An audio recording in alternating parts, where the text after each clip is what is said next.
Hello everyone, welcome to EduHub Vidyarthi, and today we are here with the audiobook for class 12th English textbook core course Flamingo. This is prose chapter 1, the last lesson, and in this lesson we'll be doing this complete audiobook which is hopefully helpful to you all. Starting with the last lesson. About the author, Alphonse Daudet was a French novelist and a short story writer. The last lesson is set in the days of Franco-Prussian War, in which France was defeated by Prussia, led by Bismarck. Prussia then consisted of what now are the nations of Germany, Poland, and parts of Austria. In the story, the French districts of Alsace and Lorraine have passed into Prussian hands. Read the story to find out what effect this had on life at school. Notice these expressions in the text, infer their meaning from the context.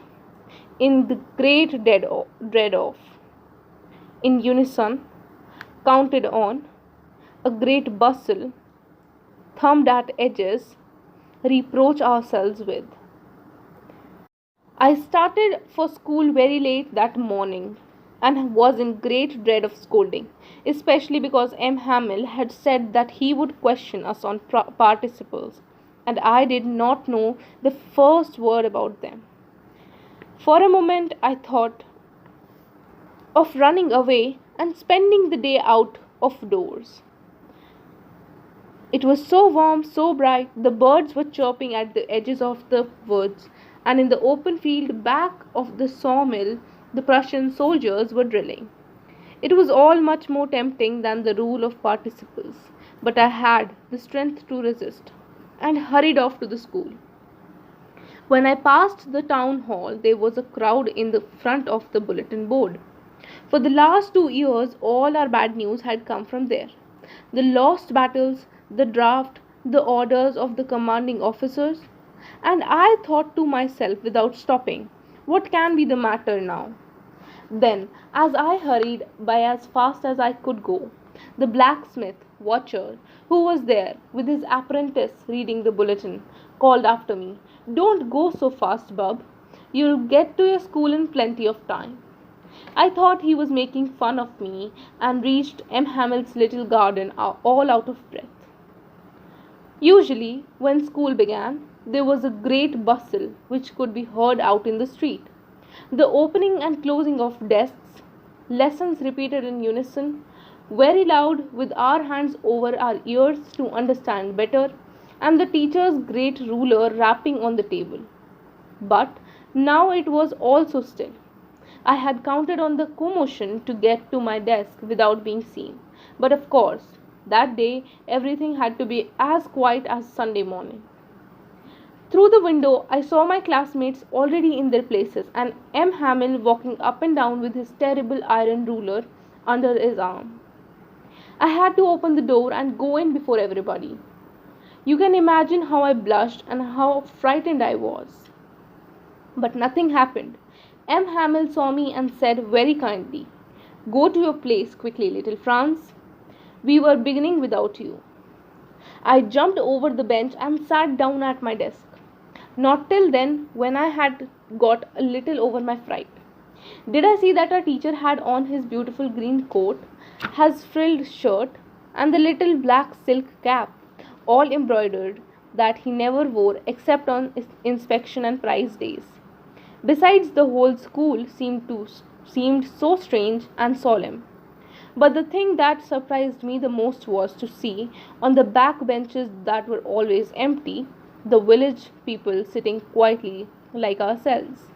Old Hauser with his three-cornered hat, the former mayor, the former postmaster, and several others besides. Everybody looked sad, and Hauser had brought an old primer, thumbed at edges, and he held it open on his knees with his great spectacles lying across the pages. While I was wondering about it all, M. Hamel mounted his chair in the same grave and gentle tone which he had used to me, said, My children, this is the last lesson I shall give you. The order has come from Berlin to teach only German in the schools of Alsace and Lorraine. The new master comes tomorrow. This is your last French lesson. I want you to be very attentive. What a thunderclap these words to me. Oh, the wretches, that was what they had to put up at the town hall. My last French lesson? Why, I hardly knew how to write. I should never learn any more. I must stop there then. Oh, how sorry I was for not learning my lessons, for seeking birds' eggs or going sliding on the Saar. My books that had seemed such a nuisance a while ago, so heavy to carry, my grammar and my history of the saints were old friends now that I couldn't give up. And M. Hamel too.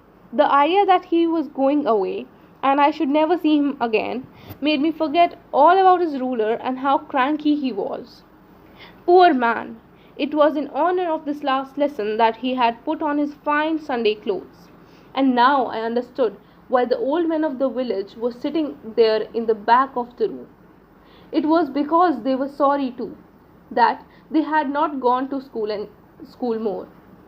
It was their way of thanking our master for his 40 years of faithful service and of showing their respect for the country. That was theirs no more. While I was thinking of all this, I heard my name called. It was my turn to recite. What would I not have given to be able to say that dreadful rule for the participle all through, very loud and clear, and without one mistake.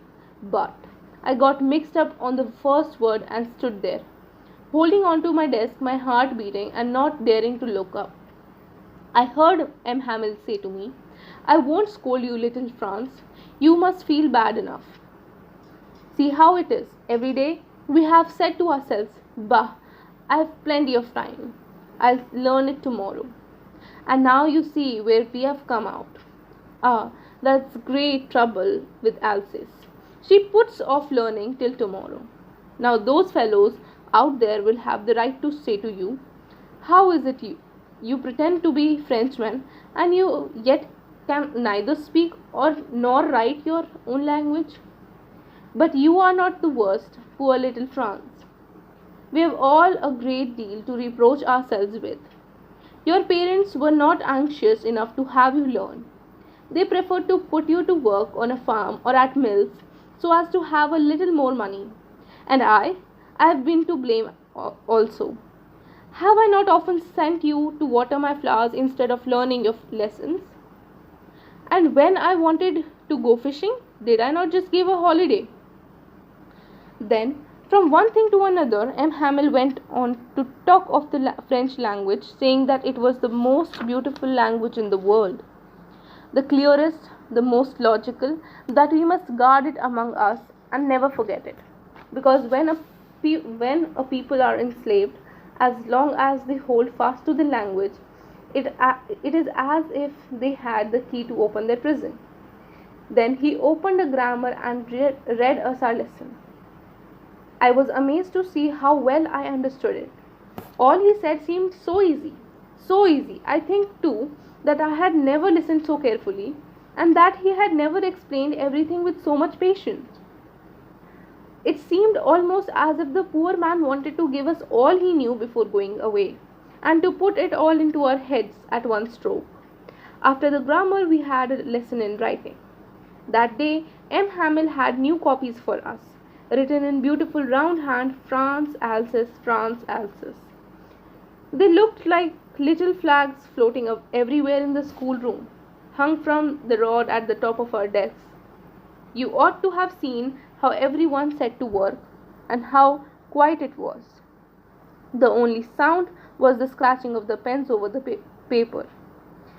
Once some beetles flew in, but nobody paid any attention to them, not even the littlest ones, who worked right on tracing the fish hooks as if that was French too. On the roof, the pigeons cooed very low, and I thought to myself, will they make them sing in German, even the pigeons? Whenever I looked up from my writing, I saw M. Hamel sitting motionless in his chair and gazing first at one thing, then at the other. as if he wanted to fix in his mind just how everything looked in the little schoolroom. Fancy. For 40 years he had been there in the same place, with his garden outside the window and his class in front of him. Just like that. Only the desk and benches had been worn smooth. The walnut trees in the garden were taller. The hop vine that he had planted himself twined about the windows to the roof. How it must have broken his heart to leave it all, poor man, to hear his sister moving about in the room above, packing their trunks, for they must leave the country the next day. But he had the courage to hear every lesson to the very last. After the writing, we had a lesson in history, and then the babies chanted that ba, be, bi, bo, boo.